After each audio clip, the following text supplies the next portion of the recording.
word among us, and it just blew me away. And when I had read that first reading, I was thinking about how kind of funny God thinks, how differently he thinks than us.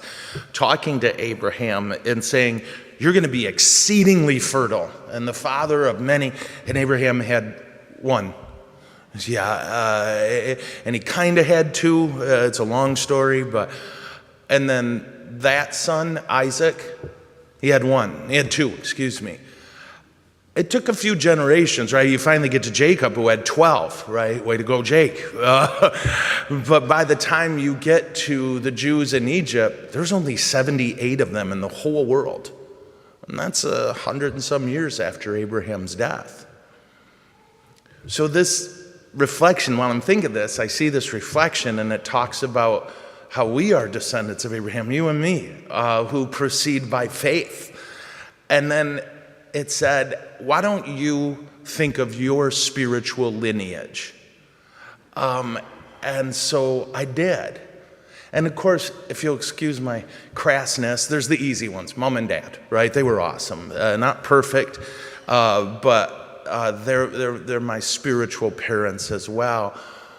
But then the thing said, think of the people who've made a radical difference in your spiritual life. And I thought of, at seminary, I had a professor named Dr. Reardon.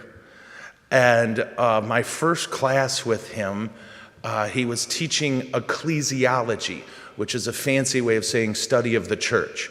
What is the Catholic Church? Who is the Catholic Church? Fascinating stuff. But at that point in my life, and forgive my ignorance, if you would have asked me, the church was the thing I was in despite itself. I had not had good experience of priests or the church. I was Catholic because I believed it, but in terms of the structure that is the church, to me, that was the bad thing you had to accept along with the good thing that is the truth. Does this make sense? Yeah. All of that was healed at seminary. And a lot of it started with Dr. Reardon, who, when he talked about what the church is, and I mean this, he wept for the beauty of it. And I wept for the beauty of it. This little Irish fellow of there, it was just, I'll never forget it. And I owe him so much. I owe him my understanding of what the church is. I owe him my love for the Blessed Mother. I was raised in a very, very Protestant area, and to me, Mary was great, and then I was done talking about her.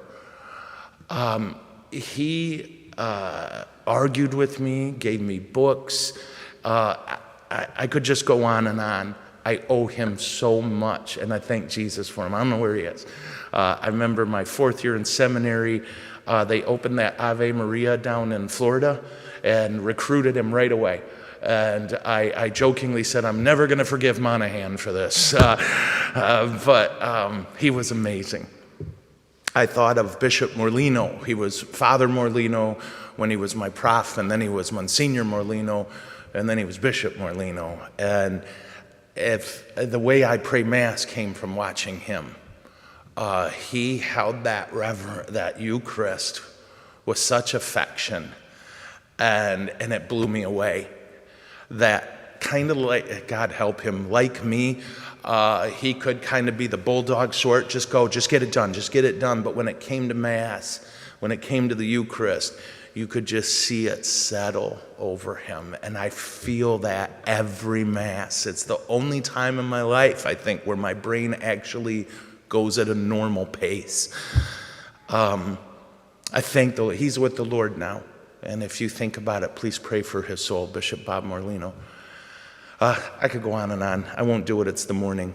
But I'm going to invite each of us today to think of 2 people in our spiritual lineage. And if I may be so bold, try to skip the obvious. Like right away, I was like, Mom and Dad, But there are people you and I forgot to be grateful for from our past who really formed our current love for Jesus.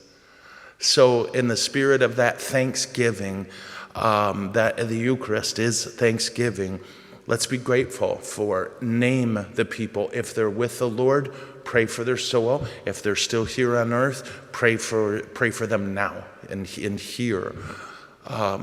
We are all descendants of Abraham. And by being grateful for those who have been a part of our spiritual lineage, we'll be more open to being a part of someone else's. Amen? Amen. Okay.